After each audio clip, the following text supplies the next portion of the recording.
بسم الله الرحمن الرحيم. إن الحمد لله نحمده تعالى ونستغفره نستهديه ونتوب إليه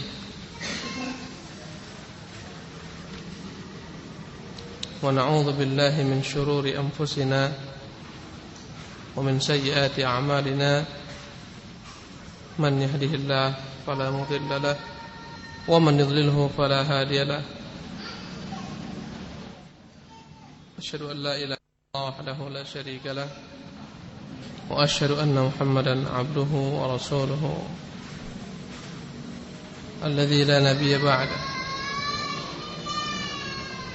يا أيها الذين آمنوا اتقوا الله حق تقاته ولا تموتن إلا وأنتم مسلمون.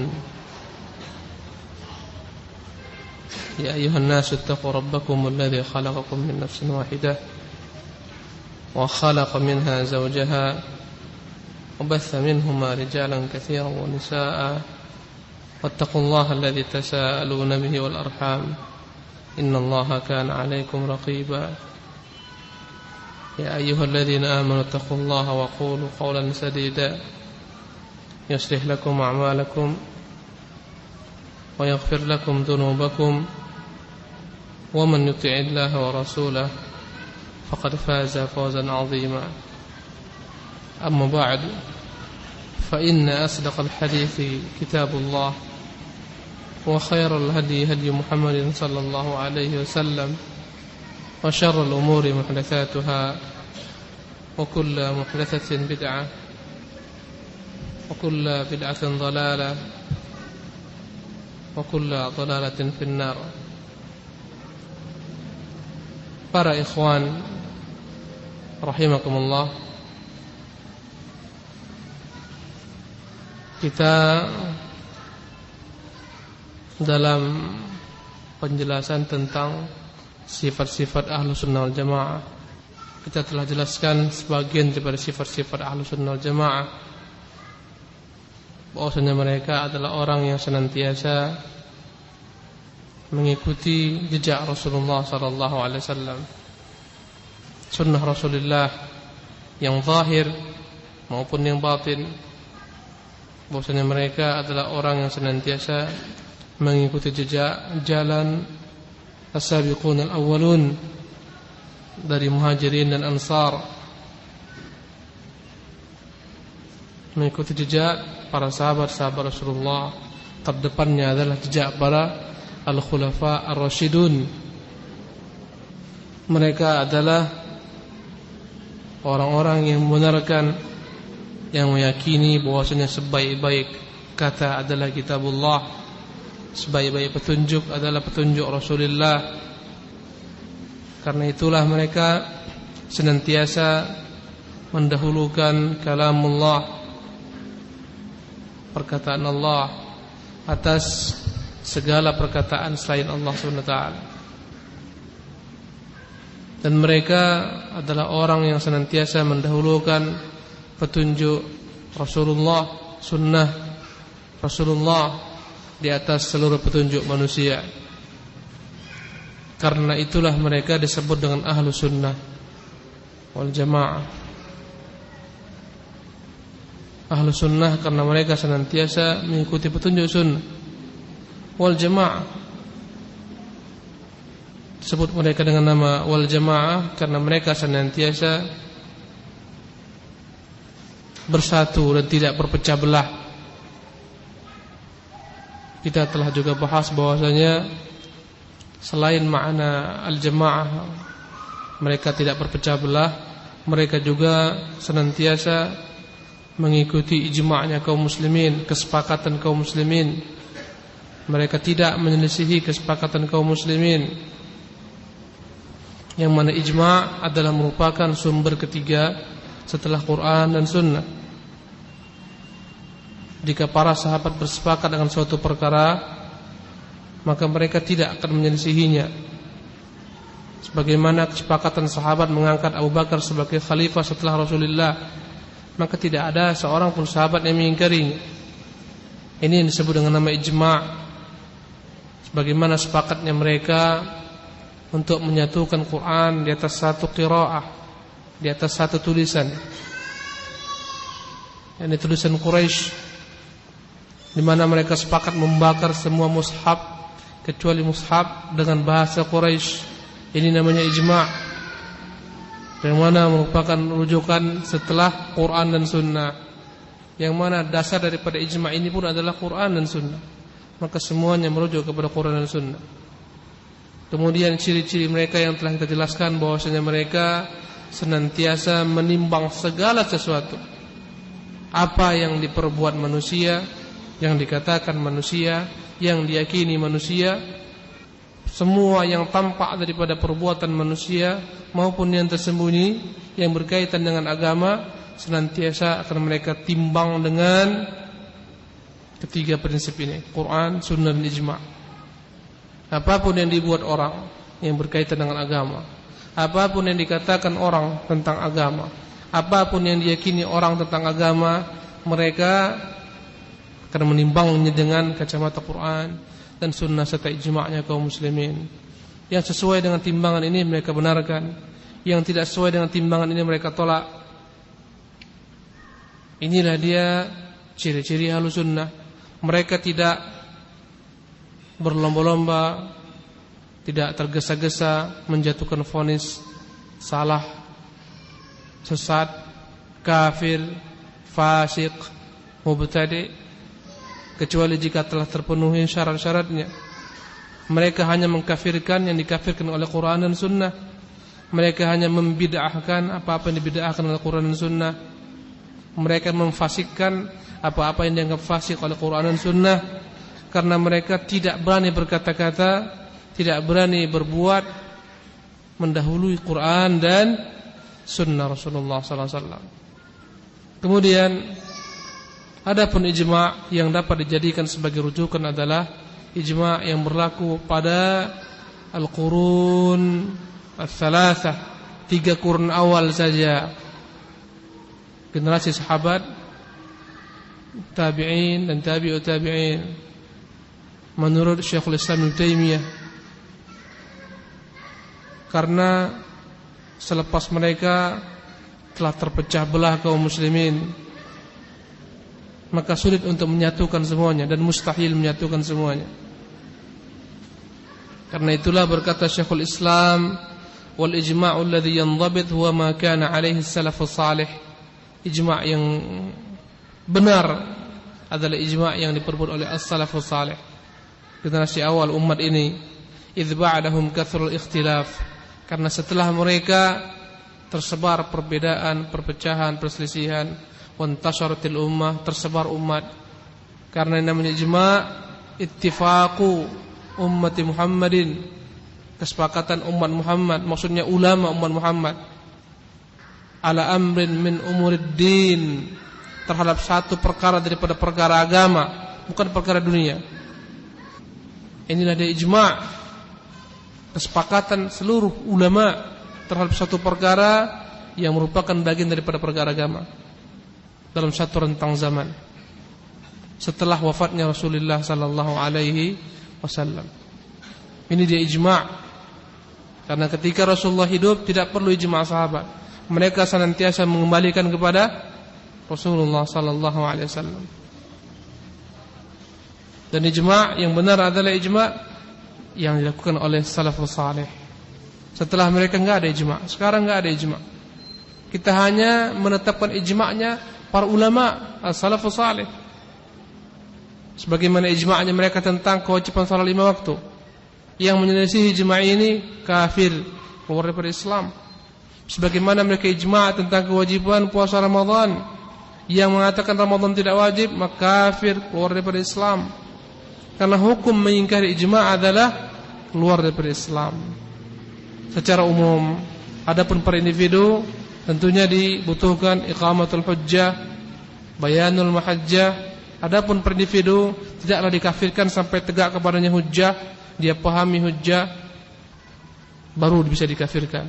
Dan mengkafirkannya adalah ulama kaum muslimin al-mu'tabarin, yang dikenal dengan keilmuannya, bukan sembarang orang, apalagi orang awam, apalagi orang-orang jahil takfirnya orang-orang jahil la yu'tabar, enggak dianggap. Sebagaimana banyaknya sekarang paham-paham takfir yang mengkafirkan kaum muslimin, mengkafirkan penguasa kaum muslimin, takfirnya mereka la yu'tabar, tidak dianggap karena mereka juhal, orang-orang jahil. Kajian kita malam hari ini adalah lanjutan daripada sifat-sifat Ahlus Sunnah wal Jamaah. Berkata Syekhul Islam rahimahullahu taala, sebelumnya Dr. Shalih Fauzan menulis judul Faslun fi bayani mukammilatil aqidah, fasal penjelasan perkara-perkara yang menyempurnakan akidah, min makarimil akhlaq, baik berupa budi pekerti yang luhur, wa mahasinil a'mal, perbuatan-perbuatan yang baik, allati yatahalla biha ahlu sunnah, yang dengannya lah ahlu sunnah bersifat.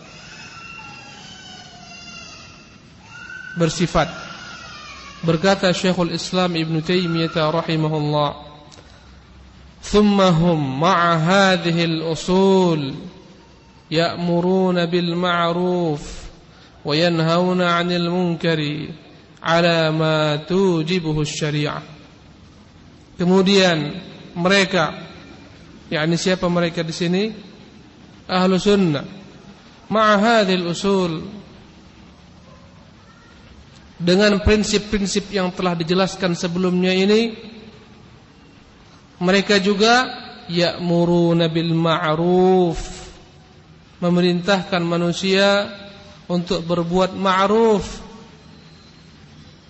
wa yanhauna 'anil munkar, dan mereka melarang daripada perbuatan munkar, ala ma tujibuhu syari'ah, sebagaimana yang ditentukan, yang diwajibkan dalam syariat. Berkata Syekhul Islam Ibn Taimiyah rahimahullah ta'ala, kemudian mereka Ahlus Sunnah, selain mereka mengamalkan, mengimani, meyakini, mendakwakan semua yang sebelumnya dijelaskan berupa akidah tentang Allah, uluhiyah Allah, asma wa sifat, qada qadar, semua, beriman kepada Nabi, iman kepada Rasul, yang sebelumnya terjabarkan semuanya. Walaupun mereka mengimani semua ini, mereka juga senantiasa ya'muruna bil ma'ruf, mereka mengajak manusia untuk berbuat ma'ruf. Ma'ruf, berkata Syekh Muhammad Shalih Utsaimin, maknanya adalah kullu ma amara bihi syara'. Ma'ruf semua yang diperintahkan oleh syariat, itu namanya ma'ruf. Maka Ahlus Sunnah mengajak manusia untuk mengamalkan semua yang diperintah dalam syariat, baik yang bersifat wajib maupun yang bersifat mustahab, yang sifatnya anjuran. Maka mereka mengajak manusia untuk mengerjakan apa-apa yang diperintahkan syariat, baik yang sifatnya wajib seperti sholat 5 waktu, berpuasa Ramadan, melaksanakan ibadah haji, ya, ataupun yang sifatnya sunnah, mengajak manusia mengamalkan perintah syariat yang sifatnya sunnah, seperti puasa sunnah, sholat sunnah, haji sunnah, dan seterusnya. Wa yanhauna 'anil munkar, dan mereka melarang dari perbuatan munkar. Munkar adalah kullu ma naha anhu syara', setiap yang dilarang syariat, itu namanya munkar, baik yang sifatnya tahrim ataupun tanzih, baik yang sifatnya haram mutlak, jangan diperbuat, jika diperbuat berdosa, atau yang sifatnya dibenci dalam agama, kalaupun diperbuat tidak jatuh kepada dosa, tapi dibenci, kalaupun ditinggalkan lebih baik, lebih utama. Mereka mengajak manusia meninggalkan semua perkara mungkar yang dilarang dalam agama, baik larangan yang sifatnya tahrim, yang diharamkan, bahkan bukan hanya yang diharamkan, mereka mengajak meninggalkan perkara-perkara yang makruh. Ini ciri-ciri Ahlus Sunnah. Ala ma tujibuhu syari'ah, sesuai dengan apa-apa yang diwajibkan dalam syariat. Berkata Dr. Shalih Al-Fauzan, ay bil yadi thumma bil lisan, thumma bil qalbi tab'an al qudrah. Maksudnya mereka mengajak manusia berbuat mungkar, berbuat ma'ruf, mencegah manusia dari berbuat mungkar sesuai dengan tingkatannya. Jika mampu dengan tangan, kemudian dengan lisan. Jika tidak mampu dengan tangan, kemudian dengan lisan. Jika tidak mampu dengan lisan, maka dengan hati, sesuai dengan kemampuan yang ada. Wal maslahah, sesuai dengan kemaslahatan yang ada. Ciri-ciri ahlu sunnah, mereka tahu diri dalam menegakkan amar ma'ruf nahi mungkar. Mereka mengetahui sampai di mana kapasitas diri mereka, tidak melebihi kapasitas diri mereka. Ini ahlu sunnah. Andai kata dia tidak memiliki kekuasaan, dia ingkari dengan paksa, maka hukum mengingkarinya haram. Karena dia dianggap zalim, karena dia tidak menempatkan pada tempatnya. Siapa yang berhak menutup perjudian? Kita? Rakyat? Ulama? Tidak. Siapa? Penguasa kaum muslimin. Siapa yang berhak menutup rumah-rumah rumah bordir ya? Rumah-rumah pelacuran? Kita? Kaum muslimin? Rakyat jelata? Atau pemerintah kaum muslimin? Pemerintah kaum muslimin. Kalaupun sebagian orang memaksakan diri tutup tempat-tempat mungkar, mendatangi tempat-tempat mungkar, hancurkan, ini bukan alamat wajib syariah, bukan sesuai dengan diwajibkan dalam syariat. Ini berbuat kezaliman, karena ini i'tida, melampaui batas, akan mendatangkan mungkar yang lebih besar. Ya, sipil berhadapan dengan sipil, kerusakan yang terjadi, peperangan, fitnah, tertumpahnya darah yang ma'sum. Ya, maka dalam mengingkari kemungkaran tidak hanya dengan modal semangat, tidak setiap mungkar harus dimungkari dengan tangan. Jika tidak memiliki kemampuan, maka jangan dengan tangan. Dengan apa? Jika Anda memiliki ilmu, ingkari dengan lisan.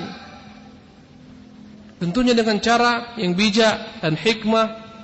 Kata Allah SWT,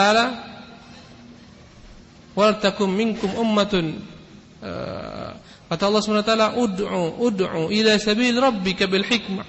Serulah ke jalan Tuhanmu dengan hikmah. Wal mau'izatil hasanah, dengan nasihat yang baik. Wajadilhum billati hiya ahsan, debatlah mereka dengan cara yang terbaik pula, dengan hikmah. Ya. Jika tidak mampu dengan tangan, maka dengan lisan. Ini kewajiban orang-orang yang mengetahui, yang memiliki ilmu. Ulama, khutbah, penceramah, para duat, para dai, atau per individu, dakwah per individu. Kemudian jika tidak mungkin juga diingkari dengan lisan, kecuali mendatangkan kemungkaran lebih besar, maka pindah kepada marhalah yang ketiga, fase yang ketiga, mengingkari dengan hati saja. Jika diyakini Anda datang mengingkari kemungkaran, akan muncul kemungkaran lebih besar, dihinakan agama Allah, Anda dihinakan. Contohnya Anda melewati majlis khamar, orang sedang menegak minuman khamar. Jika Anda ingkari dengan lisan, mendatangkan kemungkaran besar, Anda akan dihinakan, dizalimi, bahkan dibunuh, agama dicerca dan dicela, maka mengingkarinya menjadi haram. Maka mengingkari dengan lisan menjadi haram. Dengan apa jadinya? Dengan hati. Wa dzalika adhaful iman, dan itulah tingkat iman yang paling rendah.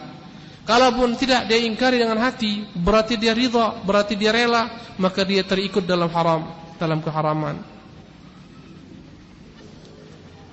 Berkata Syekh Muhammad Shalih Al-Utsaimin rahimahullah, walakin yushtaratu lil amiri bil ma'ruf wan nahyi 'anil munkar an yakuna 'ala ma tujibu syariah wa taqtadih, walidzalika syurut. Disyaratkan bagi orang yang mengajak kepada perbuatan ma'ruf, mencegah daripada perbuatan mungkar, jika ingin sesuai dengan syariat, memiliki beberapa syarat. Di antaranya adalah, yang pertama, an yakuna 'aliman bi hukmi syara'. Hendaklah dia yang memerintahkan ini, yang mengajak kepada perkara syariat ini, paham benar dengan hukum syariat. Fima ya'muru bih, bahwasanya apa yang dia perintahkan memang diperintahkan syariat. Bahwasanya apa yang dia larang benar-benar dilarang dalam syariat. Agar jangan sampai dia mengingkari suatu perbuatan yang mungkar-mungkar. Agar jangan sampai dia mengajak kepada suatu perbuatan yang dia anggap itu ma'ruf padahal mungkar. Tentunya ini membutuhkan ilmu. Maka di antara syarat mengingkari kemungkaran, mengajak kepada kebaikan, orang yang mengajak ini harus paham yang dia serukan memang benar-benar ma'ruf, yang dia larang memang benar-benar mungkar. Maka siapapun juga yang menegakkan amar ma'ruf dan nahi mungkar tanpa ilmu akan merusak. Ini menunjukkan mengingkari kemungkaran, mengajak kepada kebaikan membutuhkan ilmu. Subhanallah. Jangan sampai diingkari sesuatu perbuatan yang mungkar-mungkar. Jangan sampai diajak suatu perbuatan yang dia mungkar dikiranya mungkar. Dan jangan sampai dalam mengingkari kemungkaran mengajak kepada perbuatan ma'ruf dia bergantung dengan perasaan. Menurut perasaannya ini ma'ruf, dia ajak orang. Menurut perasaannya ini mungkar, dia larang orang. Jangan pula dalam standar mengajak kepada perbuatan ma'ruf, mencegah kepada perbuatan mungkar berlandasan kepada tradisi. Menurut tradisi kami ini ma'ruf, ayo perbuat. Menurut tradisi kami ini mungkar, ayo tinggalkan. Tidak. Tapi apa landasannya? Syariat. Kalau Allah dilandaskan kepada adat istiadat, tradisi, boleh jadi apa yang diajak, yang dianggap oleh yang mengajak ini ma'ruf padahal dia mungkar, walaupun banyak yang mengamalkannya, ataupun sebaliknya. Ini syarat yang pertama. Karena itulah Allah memerintahkan nabinya yang mulia Daud, fahkum bainahum bima anzalallah, maka hukumilah antara mereka dengan apa-apa yang Allah turunkan, bukan dengan hawa nafsu, bukan dengan perasaan, bukan dengan mimpi. Bagaimana sebagian kelompok yang sesat yang memandang segala sesuatu dengan mimpi, membenarkan sesuatu dengan mimpi, membatalkan sesuatu dengan mimpi. Tidak, bukan dengan perasaan, bukan dengan mimpi, tapi bima anzalallah, dengan apa yang Allah turunkan, bukan dengan adat istiadat, tradisi. Wala tattabi' ahwa'ahum, dan jangan kau ikuti hawa nafsu mereka. Yang bukan Allah turunkan kemudian dia serukan, berarti itu menyuruh kepada hawa nafsu. Karena selain yang Allah turunkan adalah hawa nafsu belaka. Wala tattabi' ahwa'ahum amma ja'aka minal haqq, jangan sampai kau ikuti hawa nafsu mereka sehingga membuat engkau tidak mengikuti kebenaran. Allah katakan wala taqfu ma laysa laka bi'ilmun inna as-sam'a wal basara wal fu'ada kullu ulaika kana anhu mas'ula. Jangan engkau katakan apa-apa yang engkau tidak miliki ilmu padanya. Sesungguhnya pendengaran, penglihatan, hati semuanya akan ditanyakan, akan diminta pertanggungjawabannya. Allah mengatakan dalam ayat lainnya dalam surah An-Nahl ayat 116, wala taqulu lima tasifu alsinatukum al-kadhiba hadza halal, janganlah kalian pernah mengatakan dengan lisan kalian ini halal, wa hadza haram, ini haram, litaftaru 'ala Allahi al-kadhib, agar kalian berdusta atas nama Allah. Innal ladzina yaftaruna 'ala Allahi al-kadhiba la yuflihun, sesungguhnya orang yang berdusta atas nama Allah mereka tidak pernah beruntung. Jangan sampai orang mengatakan ini halal, ini ma'ruf, ini mungkar, tidak ada haknya. Mari kita buat amalan ini. Kenapa? Ini perbuatan yang dianjurkan dalam agama. Sementara Allah enggak pernah anjurkan, Rasulullah enggak pernah ajarkan.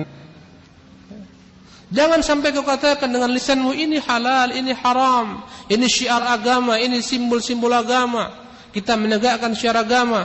Jangan katakan. Ini kebaikan, kenapa harus dilarang? Ini amal saleh, kenapa harus dicegah? Tidak. Semuanya harus landasan kepada syariat. Enggak ada hak manusia mengatakan ini halal, ini haram, ini makruh, ini wajib. Semuanya yang punya hak adalah Allah tabaraka wa taala. Ini syarat yang pertama. Kalau andai kata engkau melihat seorang berbuat suatu perbuatan dalam perkara dunia yang hukum asal dunia adalah mubah, halal, maka jangan kau ingkari dia sampai kau yakin memang perbuatan itu dilarang. Orang berbuat jual beli dengan cara-cara baru, jangan cepat kau katakan haram sampai kau kaji terlebih dahulu dalil-dalilnya dari semua sisi, baru kau katakan haram. Jangan kerjakan, karena hukum asalnya adalah halal.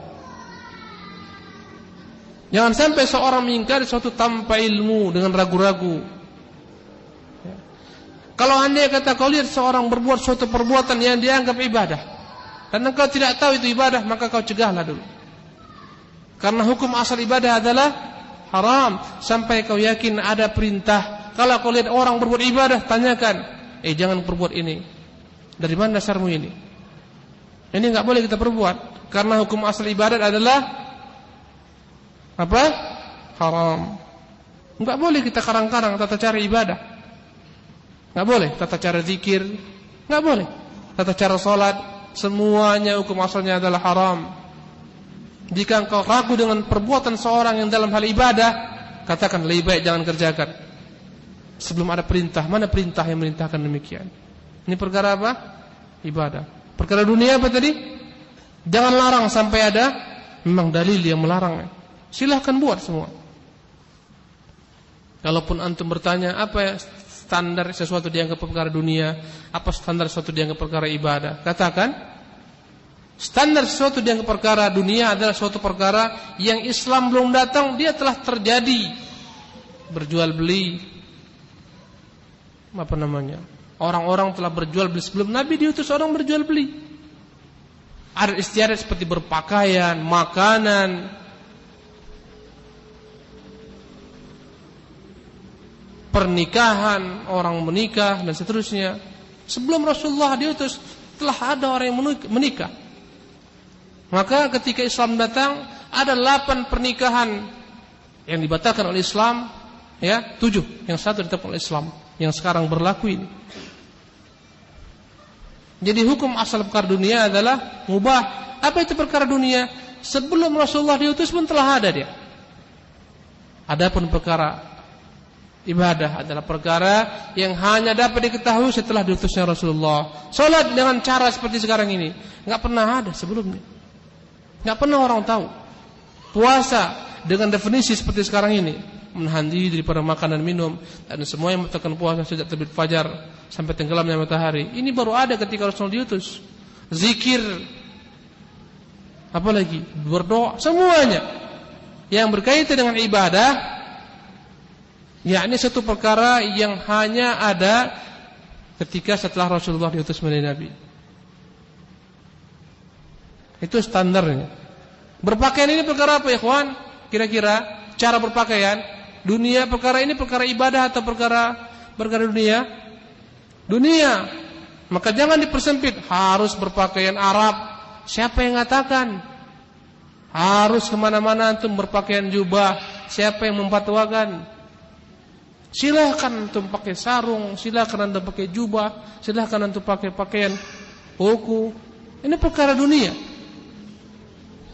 Maka jangan disempitkan. Baik. Jadi itu standarnya.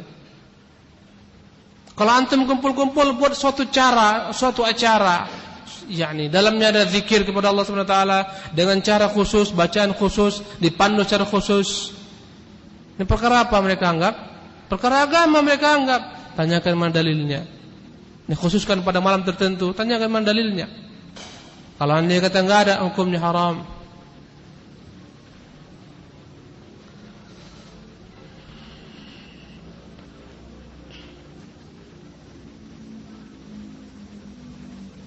Adapun syarat yang kedua dalam menegakkan amar ma'ruf nahi munkar adalah an ya'lama bihalil ma'mur. Dia harus mengetahui keadaan orang yang dia dakwahi, orang yang dia ajak atau orang yang dia cegah untuk berbuat. Apakah memang orang ini adalah orang yang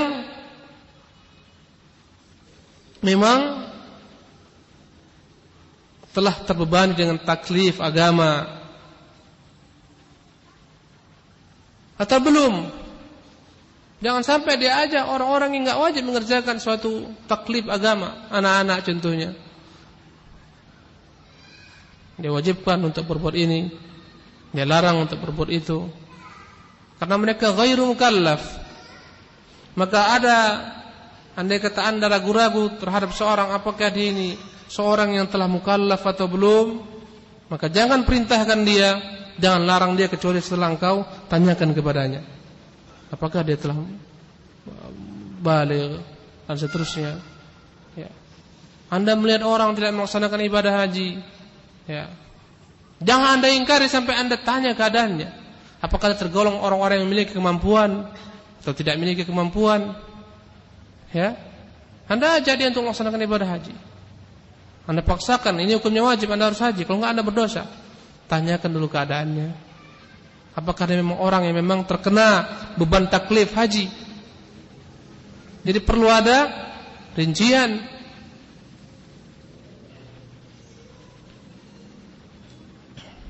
Yang ketiga kata Syekh Muhammad Salih, an yakuna aliman bihalil ma'mur hala taklifi hal qama fil fi'li am la. Hendaklah dia benar-benar mengetahui ketika dia memerintah seorang apakah orang tersebut telah melaksanakannya atau belum. Tanyakan terlebih dahulu. Kalau andai kata engkau melihat seorang masuk ke masjid langsung dia duduk dan engkau ragu apakah dia sudah salat sunat tahiyatul masjid atau belum, maka jangan ingkari, jangan katakan ayo berdiri kerjakan salat. Jangan-jangan dia telah salat sebelumnya, dia hanya pindah tempat. Tapi tanyakan terlebih dahulu, engkau sudah salat tahiyatul masjid? Belum, kata dia. Kerjakan dulu baru duduk. Sebagaimana Nabi SAW ketika melihat ada orang Arab datang, dia melangkah-langkah orang, kemudian dia langsung duduk. Nabi tidak katakan berdiri kerjakan salat tahiyatul masjid, enggak. Nabi tanya, engkau sudah salat tahiyatul masjid belum? Nah, bangun salat.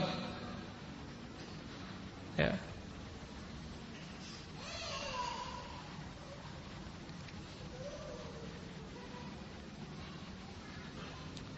Syarat yang keempat, an yakuna qadiran 'alal qiyami bil amri bil ma'rufi wan nahyi 'anil munkari bila dararin yalhaquh. Hendaklah dia ketika mengajak untuk berbuat ma'ruf, mencegah perbuatan mungkar, hendaklah dia memang memiliki kemampuan untuk memerintahkan orang berbuat ma'ruf, mencegah daripada perbuatan mungkar. Memang dia mampu, berkuasa tanpa ada bahaya yang mengikutinya. Andai kata dengan mengajak orang berbuat ma'ruf, mencegah orang berbuat mungkar, menimbulkan bahaya yang mengikuti dirinya, maka tidak wajib bagi dia mengingkari perbuatan mungkar, mengajak ke perbuatan ma'ruf. Orang sedang hingar-bingar di diskotik itu, antum datang ambil langsung naik ke panggung, diamkan semua, ambil mikrofon, ini semua haram. Contohnya, kira-kira apa jadinya? Kamu siapa? Mungkin melayang botol-botol bir itu. Harus seorang yang mengajak orang berbuat ma'ruf, mencegah berbuat mungkar daripada perbuatan mungkar, orang yang memiliki kemampuan, qudrah, dan tidak diikuti dengannya hal-hal yang membahayakan dirinya. Kalau anda kata membahayakan dirinya, tidak wajib. Apalagi sampai pada tingkat membinasakan dirinya menjadi haram. Tapi andai kata dia tahu konsekuensinya dan dia bersabar dengannya, maka itu lebih utama. Bagaimana orang yang tahu jika dia ingkari penguasa yang zalim dengan cara-cara yang baik, sekalipun dengan cara yang bijak, berdua dengannya pun dia tahu konsekuensinya adalah kematian, eksekusi, tapi tetap dia jalankan. Sebagian ulama mengatakan lebih utama bagi dia, dan itulah yang namanya jihad, mengatakan yang hak sekalipun pahit yang akan dia terima, walaupun kematian yang akan merenggutnya.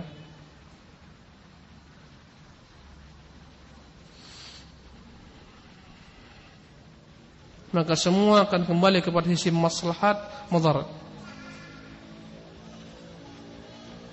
Jadi yang tadi diharamkan jika tidak dalam kondisi jihad. Jihad sebagaimana seorang ulama yang mengatakan di hadapan seorang penguasa yang zalim, perkataan hak ini dianggap jihad.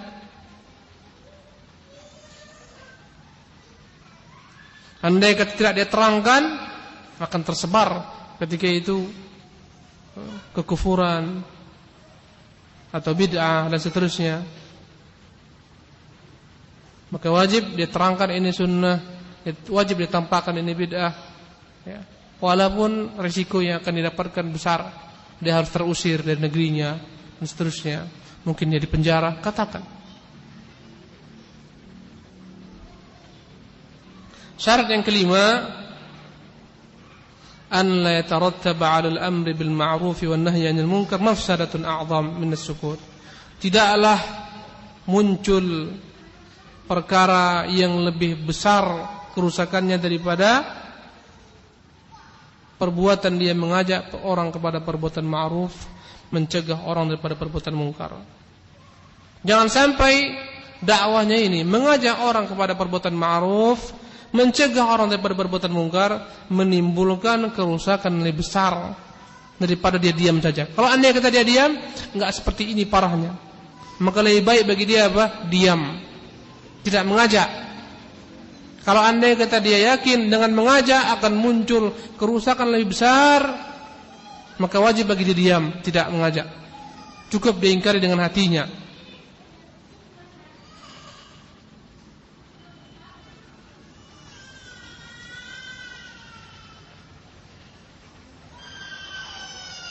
Contohnya ikhwan rahimakumullah, kita dilarang mencaci maki Tuhan-Tuhan orang kafir di hadapan mereka.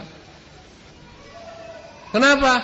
Karena perbuatan kita mencaci maki Tuhan-Tuhan dia akan membuat dia mencaci maki pula Tuhan-Tuhan kita. Maka terlarang. Padahal memang Tuhan mereka Tuhan yang batil, yang layak untuk dihinakan. Allah mengatakan, "Wala tasubbul ladzina yad'una min dunillah fayasubbullaha 'adwan bighairi ilmin." Jangan kau caci maki orang-orang yang menyembah Tuhan-Tuhan dari selain Allah, akhirnya mereka mencaci Tuhanmu dengan tanpa ilmu. Enggak boleh.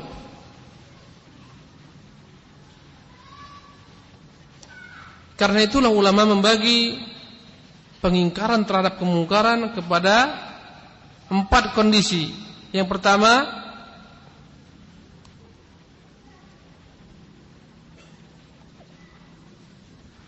mereka mengatakan kalaulah diingkari kemungkaran ini akan hilang, maka wajib mengingkarinya. Ini kondisi pertama. Kalaulah kau yakin jika kau ingkari kemungkaran ini akan hilang kemungkaran, maka mengingkarinya adalah hukumnya wajib. Yang kedua, kalaulah kau yakin ketika kau ingkari kemungkaran tidak akan hilang semuanya, tapi dia berkurang, semakin ringan kemungkarannya. Tidak hilang semuanya, tapi dia akan semakin berkurang kemungkarannya, maka hukum mengingkari kemungkaran ini pun hukumnya tetap wajib. Kalaupun andai kata kau yakin jika kau ingkari kemungkaran ini akan muncul kemungkaran yang serupa besarnya, ketika itu pikir-pikir ulang. Ya, karena akan muncul kemungkaran sepertinya pula. Pikir-pikir kembali. Bila perlu tidak perlu diingkari. Perkara yang keempat, jika engkau yakin jika kau ingkari kemungkaran muncul kemungkaran lebih besar, maka mengingkarinya hukumnya adalah haram. Ya. Subhanallah. Ada orang sedang berpelesir, orang-orang kufar di suatu hotel, mereka berbuat maksiat, ya, berjudi, berzina. Antum ambil bom, ledakkan hotel itu. Mungkarkah yang dibuat mereka? Mungkar. Tapi antum mengingkari mereka dengan bom ini, lebih besar kemungkarannya terhadap orang banyak, terhadap negeri kita, terhadap kehormatan kaum muslimin. Subhanallah. Akhirnya ternoda kehormatan kaum muslimin. Akhirnya mereka pun dilecehkan, disebut sebagai teroris dan seterusnya, barbarian.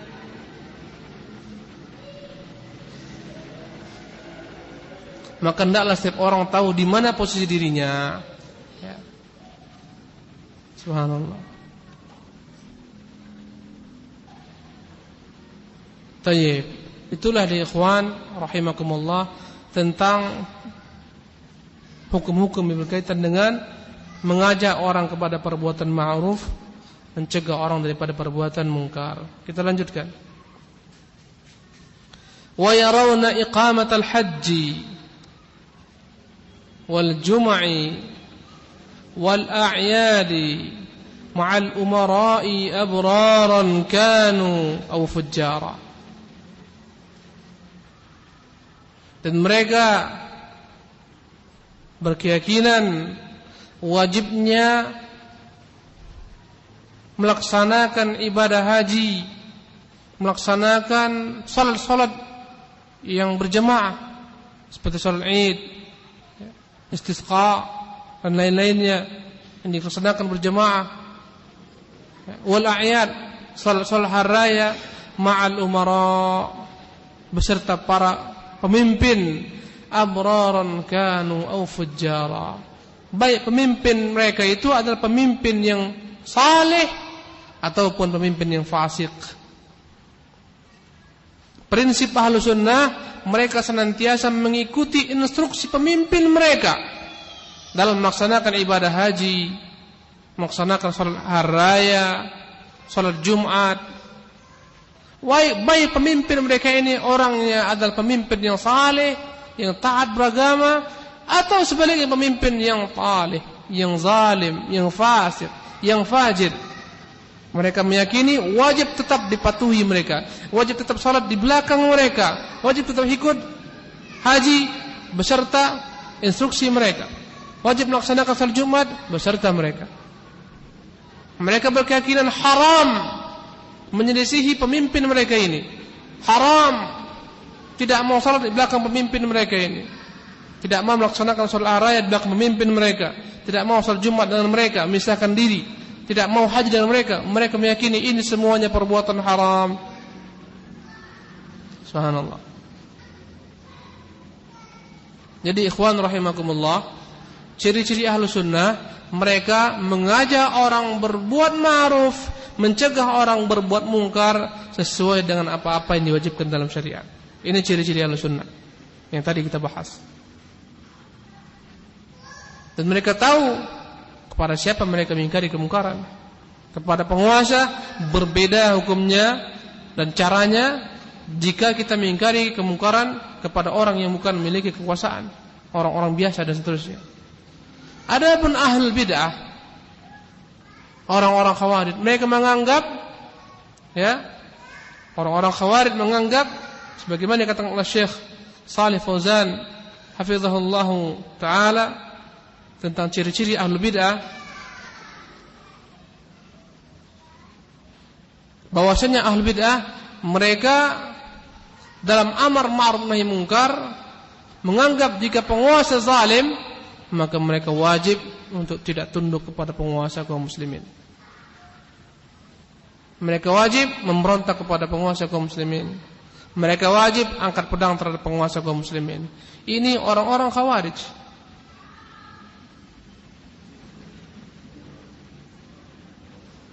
Adapun orang-orang Syiah mengatakan tidak ada kepatuhan kepada pemimpin kecuali imam yang maksum dari golongan mereka. Orang Syiah Rawafid.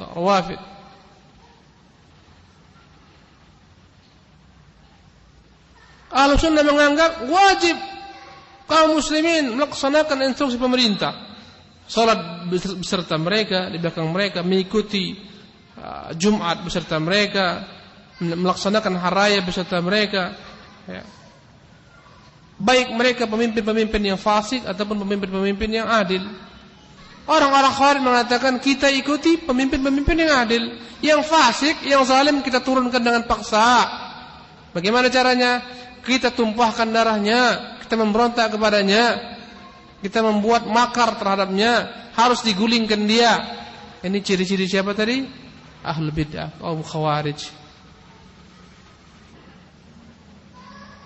Dahulu kala pemimpin-pemimpin kaum muslimin ketika akan melaksanakan ibadah haji kaum muslimin, maka kebiasaan memimpin kaum muslimin mengutus satu orang menjadi amirul hajj yang wajib dipatuhi. Ya, sebagaimana Rasulullah mengutus Abu Bakar sebagai amirul hajj. Maka yang diutus pemimpin ini wajib dipatuhi oleh kaum muslimin. Baik yang mengutus ini pemimpin yang fasik ataupun pemimpin yang adil.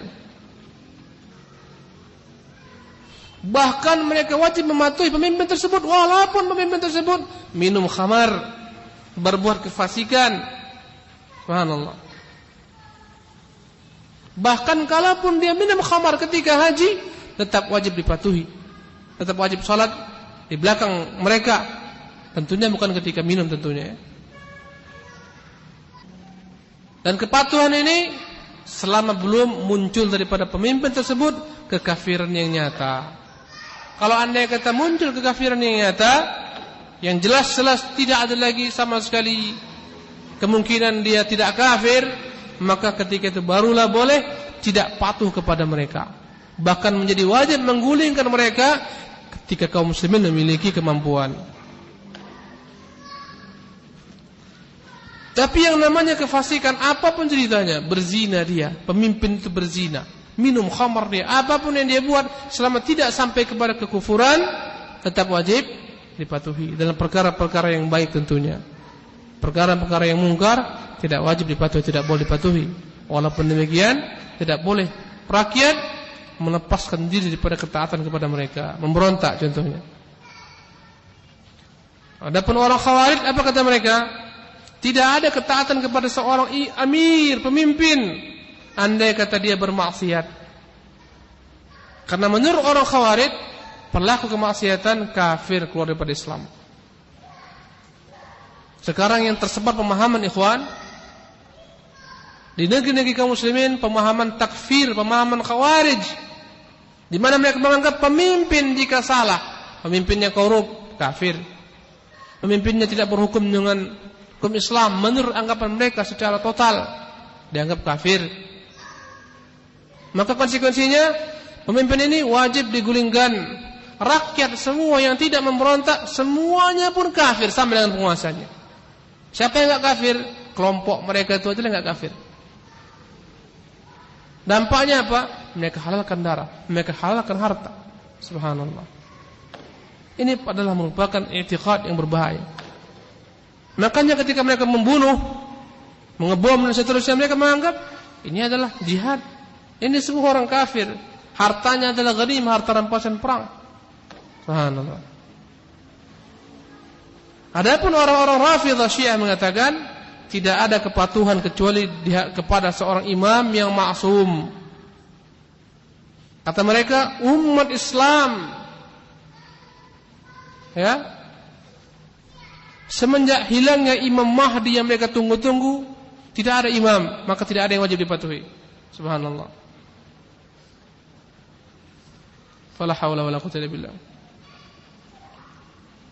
Menurut mereka tidak ada haji, ya, tidak ada jihad, tidak ada penegakan agama kecuali jika telah muncul imam tersebut. Ya, subhanallah. Adapun Ahlussunnah mengatakan tetap kita wajib menaati para pemimpin, melaksanakan instruksi mereka, haji di belakang mereka, salat di belakang mereka, berjihad di belakang mereka, atas perintah mereka, walaupun pemimpin-pemimpin ini pemimpin yang fasik. Walaupun pemimpin-pemimpin ini pemimpin yang fasik, yang tidak mau salat dengan mereka contohnya, tidak mau berjamaah, tetap wajib ditaati. Kenapa? Karena Ahlussunnah melihat dampak daripada menentang kepada pemimpin ini lebih besar kerusakannya.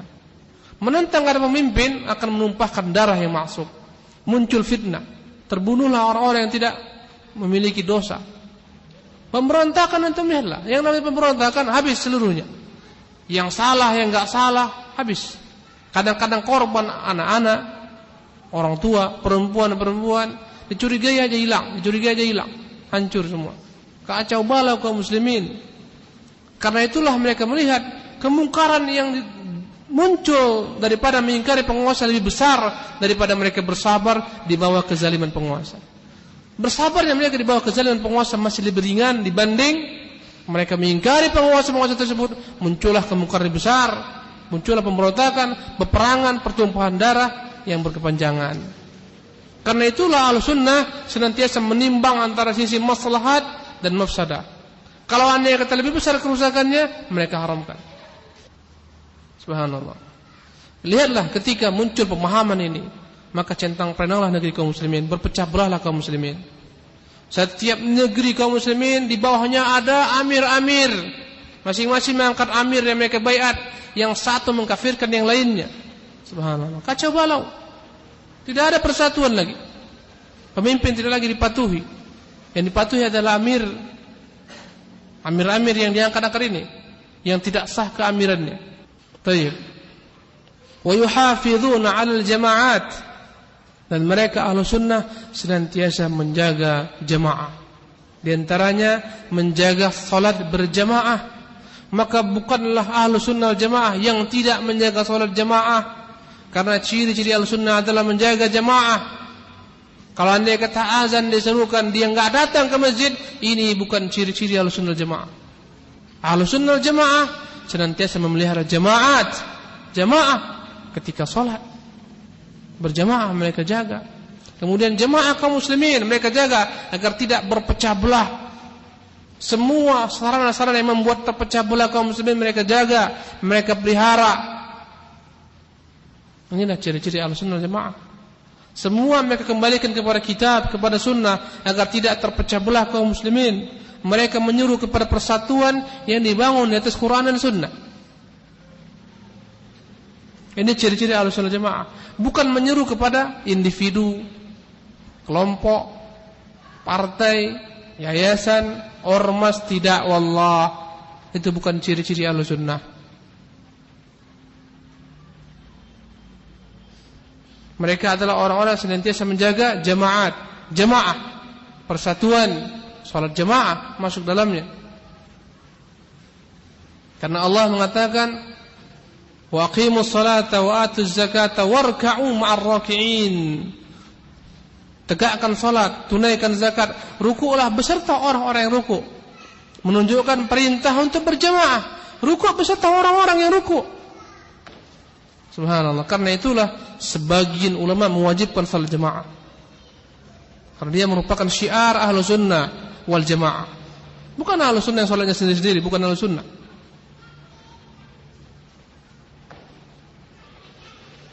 Karena salat jamaah merupakan syiar Islam yang terbesar. Dan tidaklah kita melihat sekarang kaum muslimin dalam kondisi yang begitu hina, terpecah belah karena mereka tidak jaga jamaah salat. Padahal masjid itu tempat berkumpulnya kaum muslimin, kaum lelaki. Di sanalah mereka bersilaturahmi, bertukar pikiran dan seterusnya. Kalau andai kata mereka enggak bertemu di masjid, di mana ketemunya? Subhanallah. Inilah yang menyatukan kaum muslimin, bertemu di masjid, bertukar pikiran dan seterusnya. Berbeda dengan orang-orang munafik yang malas berjamaah, yang salatnya hanya di rumah. Sebagaimana yang dikatakan oleh Ibnu Mas'ud, tidaklah kalian menganggap orang-orang yang meninggalkan jamaah kecuali orang-orang munafik yang telah jelas kemunafikannya. Baik. Ini diantara ciri-ciri Ahlussunnah yang dapat kita sajikan hari ini. Insyaallah taala lanjutannya kita akan selesaikan pembahasannya di kesempatan yang akan datang. Wallahu taala alam. Wa sallallahu wasallam ala nabiyyina Muhammadin. Wassalamualaikum warahmatullahi wabarakatuh. Jika ada yang bertanya silakan. Fadhal. Kita beri waktu 5 menit. Silakan pakai mikrofonnya. Saya mau nanya Ustaz. Fadhal, silakan. Kapan sejak berdirinya manhaj Ahlussunnah wal Jamaah itu tepatnya kapan? Baik. Barakallahu fiik. Ahlussunnah wal Jamaah berdiri semenjak Islam itu berdiri. Semenjak Rasulullah SAW menjadi nabi. Sejak itulah berdiri Ahlussunnah wal Jamaah. Maka jika ditanyakan siapa si pendiri Ahlussunnah wal Jamaah, katakan Rasulullah sallallahu alaihi wasallam. Itulah pendiri Ahlussunnah wal Jamaah. Siapa pengikutnya? Para sahabat dan semua kaum muslimin. Siapapun juga yang tidak mengikuti Ahlussunnah Jamaah, maka dia tergelincir pada kelompok yang diancam dengan neraka. Ahlussunnah Jamaah, ikhwan, bukanlah nama atau label yang ditulis kami kelompok Ahlussunnah Jamaah, kami forum Ahlussunnah Jamaah. Bukan itu Ahlussunnah. Ahlussunnah Jamaah adalah yang berpakaian contohnya merah atau putih. Ahlussunnah Jamaah yang berpakaian gamis kemana-mana. Bukan itu. Ahlussunnah Jamaah adalah orang yang mengembalikan semua perkara agama kepada Allah dan Rasulnya, yang mengikuti jejak Rasulullah SAW dan para sahabatnya. Siapa pendiri Ahlussunnah Jamaah? Rasulullah dan para sahabat. Dia bukan kelompok. Kalaupun ingin disebutkan kelompok, maka dialah Islam secara utuh. Dialah jemaah pertama yang harus diikuti. Setelah itu muncullah jemaah-jemaah kecil yang menyelisih jemaah besar ini. Yang jemaah-jemaah kecil ini buat lingkaran-lingkaran kecil yang akhirnya enggak ketemu dengan jemaah besar ini. Subhanallah. Maka tidak ada kartu anggota Ahlussunnah Jamaah, enggak ada. Enggak ada masjid Ahlussunnah Jamaah, enggak ada. Semua masjid kaum muslimin itu masjidnya Ahlussunnah Jamaah selama diterapkan padanya sunnah. Enggak ada yang namanya kampung Ahlussunnah Jamaah. Semua negeri kaum muslimin itu kampungnya Ahlussunnah Jamaah selama mereka menerapkan Quran dan sunnah dan mengikuti jemaahnya kaum muslimin. Jangan sampai antum menganggap ya Ahlussunnah Jamaah itu ya ada ormas, nanti dibuat pula partai Ahlussunnah Jamaah. Kacau kita. Yang tidak ikut partai ini masuk neraka, hancur kita. Bahaya. Enggak penting kali nama, ikhwan. Al-ibratu bil haqa'iq la bil musammayat. Timbangan itu adalah dengan hakikat sesuatu perkara, bukan dengan namanya. Orang namakan whisky itu whisky, tapi tetap khamar. Apalagi namanya vodka, yang diharamkan kan khamar. Ini bukan khamar, ini vodka. Namanya, apapun ceritanya, tetap dia khamar, karena mabuk kan. Yang diharamkan itu berzina, ini bukan berzina. Ini pekerja seks komersial, enggak haram, dibuat halus-halus. Dan ingat, di antara trik-trik syaitan adalah untuk menghilangkan image kejelekan terhadap suatu perbuatan jelek, merubah nama-namanya dengan nama-nama yang indah. Itu trik-trik syaitan itu. Kejam kali. Jangan bilang pelacur lah, PSK bilang. Jangan bilang penjara. Bilang apa? Lapas, lembaga permasyarakatan. Ini perlu mereka dimasyarakatkan dulu. Dibuat, subhanallah. Akhirnya orang jangan bilang bencong lah, jangan bilang madam, bilang apa? Waria, dan seterusnya. Dicari nama-nama yang halus. Jangan bilang judi lah. Bilanglah apa dulu yang sebut apa dulu? Dulu apa namanya? Lupa saya. Dirubah nama-namanya. Apa dulu yang sempat tersebar itu? Undian berhadiah itu apa namanya? Porkas. Ini bukan judi, ini porkas ini. Subhanallah. Karena banyak orang enggak tahu hakikat, mereka terjebak. Itu ikhwan, SMS itu. SMS premium sekian 3.000. Raihlah dia. Ini judi, wallahi judi. Ya. Setiap orang berusaha dapat dengan 3.000 perak per sekali ngirim SMS, diharapkan dapat undian sekian puluh juta. Ini judi. Tapi karena orang enggak paham hakikat judi, akhirnya itulah. Akhirnya ya subhanallah. Yang dianggap orang judi itu kok nampak uang dengan uang. Nah, itu judi, main kartu pakai uang. Subhanallah. Ini judi juga, ikhwan rahimakumullah. 3.000 perak mau dapat mobil, 3.000 perak mau, subhanallah. Mau dapat umroh, judi juga walaupun umroh hadiahnya tetap judi. Karena dia berspekulasi dengannya. Dengan sesuatu benda atau nilai yang kecil yang mendapatkan nilai yang besar dan dia diundi. Itu judi. Antum tanding bola 2 kelompok ini atau 5 kelompok ditarik semuanya uang, nanti uang ini dikumpulkan, yang menang yang dapat uang, yang kalah enggak dapat uang, judi. Banyak orang enggak paham-paham kali itu. Makanya kita perlu belajar supaya enggak terjebak. Kalau antum belajar manhaj, belajar agama yang benar, tidak akan tertipu kita. Siapapun yang bilang ngomong, kami ini Ahlussunnah, enggak tertipu antum. Kalau antum hanya paham nama, yang sesat itu kan kelompok ini, dia rubah namanya, selesai. Oh ini enggak sesat, ini enggak dilarang pemerintah, yang dilarang pemerintah kelompok ini. Mereka hanya ganti nama aja, akhirnya menjadi boleh. Baik. Ada yang lain silahkan. Fadhal. Assalamualaikum warahmatullahi wabarakatuh. Assalamualaikum warahmatullahi wabarakatuh. Kata Pak Ustadz tadi, semua pemimpin harus kita taati perintahnya. Semua pemimpin kaum muslimin. Iya. Sedangkan di Indonesia ini kan banyak pemimpin-pemimpin kayak di daerah gini kan. Itu yang mana Pak Ustadz yang sebenarnya harus kita turutin? Pemimpinnya mana taati? Semua pemimpin dari atas sampai ke bawah, sampai lurah, RT, RW, wajib antum taati. Di mana antum berada? Di PT, siapa yang antum wajib taati? Apakah manajer? Semua. Di rumah, siapa yang wajib taati? Orang tua. Ya. Pemimpin di rumah orang tua wajib ditaati. Maka setiap pemimpin dari yang besar sampai yang kecil semua wajib ditaati. Ya. Di masjid ini ada pemimpinnya siapa? Pengurus masjid, taati mereka. Jangan sembarang-barang antum buat acara, tanya dulu sama mereka, izin dulu seterusnya. Semuanya wajib ditaati. Ketika sholat berjamaah, siapa yang wajib ditaati? Imam. Kalau dia bilang luruskan, jangan antum nentang, enggak mau aku. Taat semuanya, wajib. Inilah indahnya agama Islam. Subhanallah. Kita harus taat kepada pemimpin. Kalaupun kita menjadi pemimpin, maka mereka wajib taat kepada kita. Dan ini semua terikat dengan ketaatan kepada ma'ruf. Kalau andai kata pemimpin menyuruh kepada perbuatan mungkar, maka tidak boleh ditaati. Orang tua nyuruh anaknya syirik, enggak wajib ditaati, tidak boleh ditaati. Pemimpin kita suruh berbuat kemaksiatan, enggak wajib ditaati. Tapi tidak boleh membangkang dan memberontak. Enggak boleh. Selama dia tidak sampai kepada kekafiran yang nyata. Wallahu ta'ala alam. Jadi jangan antum mentang-mentang yang wajib taat ke pemimpin tertinggi. Enggak. Dibilang camat buat KTP. Jangan mentang-mentang antum. Buat kartu keluarga, buat. Jangan katakan enggak dalilnya. Kan enggak ada dalam Quran Sunnah buat KTP.